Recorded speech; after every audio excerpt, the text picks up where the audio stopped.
Hello अस्सलाम वालेकुम, नमस्कार, सत श्री अकाल। मैं हूं आपका दोस्त मोहम्मद हबीब और आज मैं फिर अपने वादे के मुताबिक एक नए एपिसोड का रिव्यू लेकर आया हूं। जी हां दोस्तों, जाने जहां।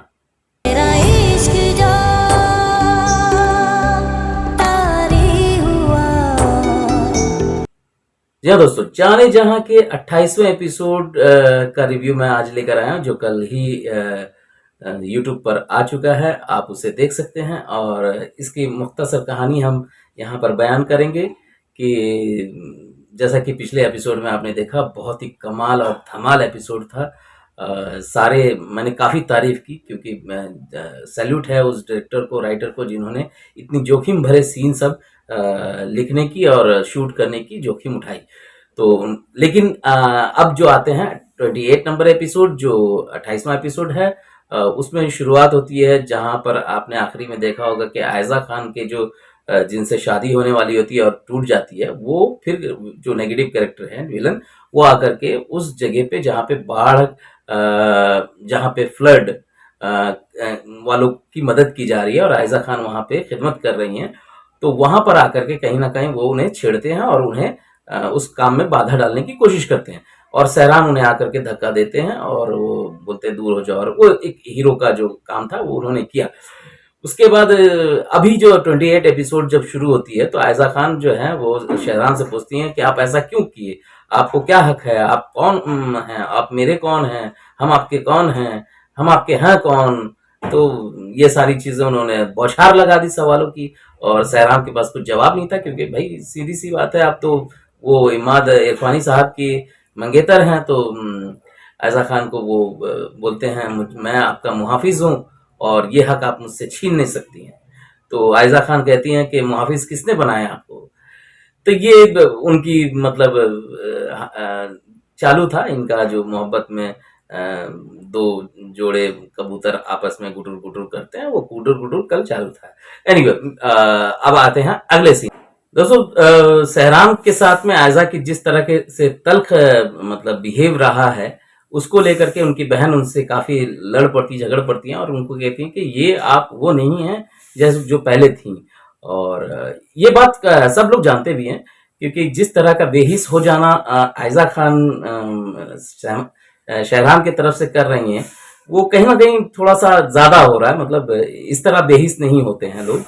और अगर ठीक है, चलिए, उनका नेचर होगा उस कैरेक्टर का, मतलब महानूर का, तो उस तरह से उन्होंने डिजाइन किया होगा। तो लेकिन जो भी ओवरऑल ठीक है, बहुत ज्यादा कुछ नहीं। दोस्तों, अब आते हैं तीसरे सीन में, जब तबरेज अपने होने वाले ससुर से बात कर रहे हैं, तो वो होने वाले ससुर कहते हैं अपनी बेटी के बारे में कि यार आलिया को समझाओ, मैं तो नहीं समझा सकता, तुम उसके होने वाले शौहर हो, उसे रोको, वो हमजा की मदद कर रही है और तुम्हें मतलब इलेक्शन लाना चाहिए क्योंकि तुम भाई इतने बड़े मतलब इंसान के बेटे हो, मतलब मैं उनके वालिद का नाम भूल रहा हूँ, तो तुम्हारा इम्पैक्ट होगा, तुम भी एमएलए बनो। तो दोस्तों, तबरेज के होने वाले ससुर तबरेज से कहते हैं कि जितना तुम हमारे साथ रहोगे तुम्हारा उतना फायदा है, इसलिए ये फैक्ट्री वैक्ट्री का चक्कर छोड़ो और एमएलए बन जाओ, हलवा है। तो ये बातें होती है। खैर, वो भी जितवा भी सकते हैं, आने वाले वक्त में पता चलेगा। लेकिन तबरेज का पब्लिक के इसमें वो बात नहीं है, वो इमेज नहीं, कहीं ना कहीं बोलता कि मैं ये सब क्या, मतलब फिर उसके बाद वो कहीं ना कहीं राजी हो जाता है। तो दोस्तों, अगले सीन में सवेरा नदीम अपनी माँ से बातें कर रही हैं और वहाँ वो तबरेज की शादी की का जिक्र करती हैं और वो सारे जेवर निकाल करके दिखाती हैं कि ये देखिए, ये मैंने लिया, ये मैंने लिया। ये तीसरे वाले में जब वो पहुंचती हैं तो पता चलता है वो तीसरा वाला डब्बा गायब है, क्योंकि रात में उस डब्बे को तबरेज ने गायब करके गुलजेब के पास पहुंचा दिया है। तो उनको ये बात का अंदाजा था कि गुलजेब के साथ में उसका कुछ इस तरह का चक्कर चल रहा है, लेकिन ये हद तक वो गिर जाएगा इसका अंदाजा सवेरा को नहीं था। तो सवेरा नदीम यहाँ से वो थोड़े से मतलब परेशान सी दिखती हैं। दोस्तों, एक सीन में हमजा जो है, सहरान जो है, वो दुआ नमाज पढ़ने के बाद दुआ कर रहे हैं और उनके वालिद की बातें याद आ रही है और उनके वालिद उनको मोटिवेट करते हैं। तब ये फैसला करते हैं कि मुझे इलेक्शन लड़ना चाहिए।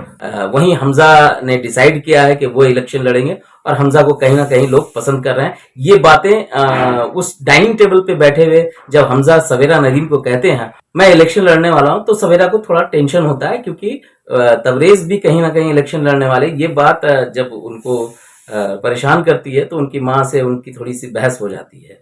वहीं इम्माद इरफानी अपनी वालदा से बात करते हैं फोन पे, तो इम्माद इरफानी थोड़े से परेशान हैं इनके रिलेशनशिप को लेकर के, आयजा यानी मानूर और सहरान के रिलेशनशिप को लेकर के। तो वो माँ को बात टाल देते हैं, लेकिन अब कहानी कुछ इस तरह से मतलब जाने की तरफ मतलब दिख रही है कि वो अपना कदम बढ़ाएंगे।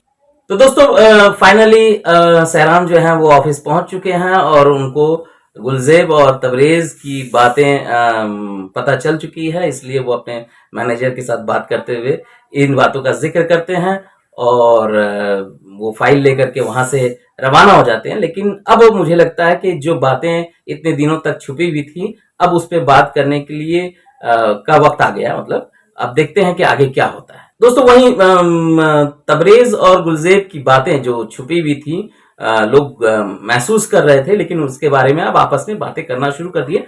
कंपनी के वर्कर भी आपस में बातें कर रहे हैं। तो जो होना था ये तो तय था ही। अब देखते हैं कि इनसे कैसे आगे निपटते हैं दोनों।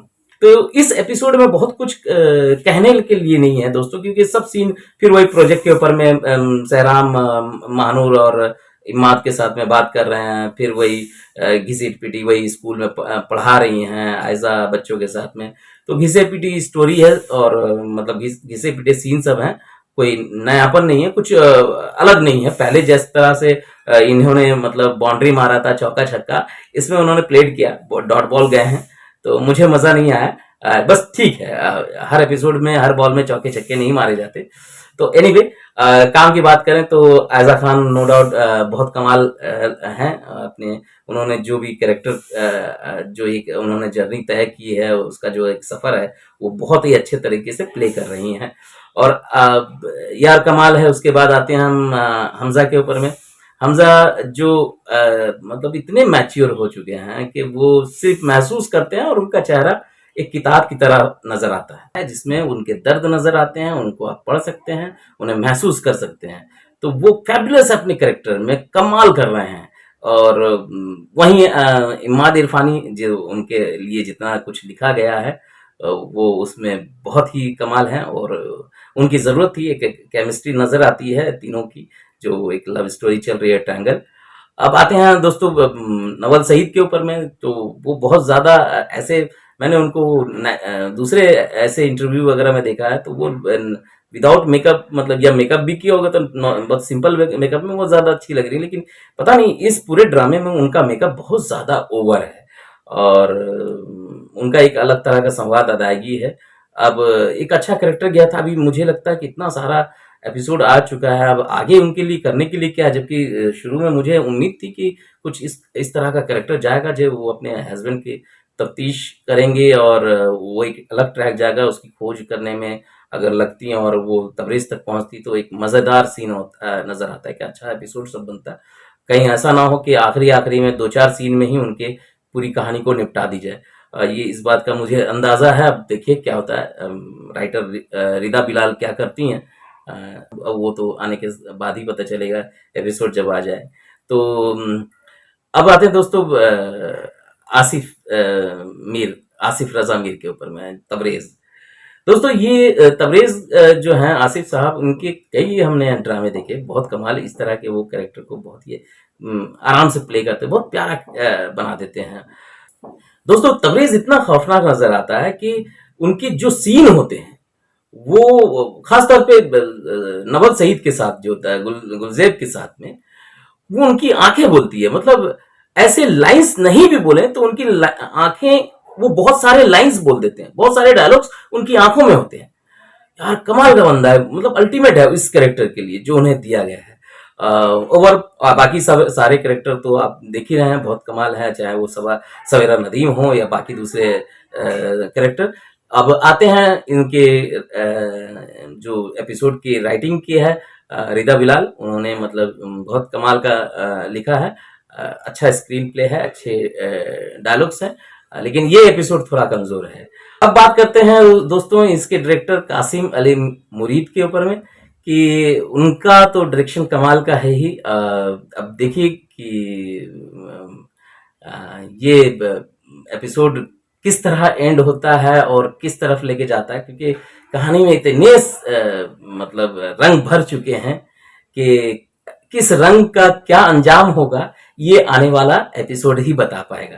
तो दोस्तों इसी तरह की इंटरेस्टिंग बातें मैं लेकर आता रहूंगा। मेरे साथ चैनल में जुड़े रहिए। अगर आप मेरे चैनल में पहली बार आए हैं तो प्लीज लाइक और सब्सक्राइब कर दीजिए, और जो भी ड्रामे के पॉइंट्स होंगे मैं उसके बारे में बात करता रहूंगा आपके साथ में। तब तक के लिए मुझे इजाजत दीजिए। अलविदा दोस्तों, अपना ख्याल रखिए। Thank you so much.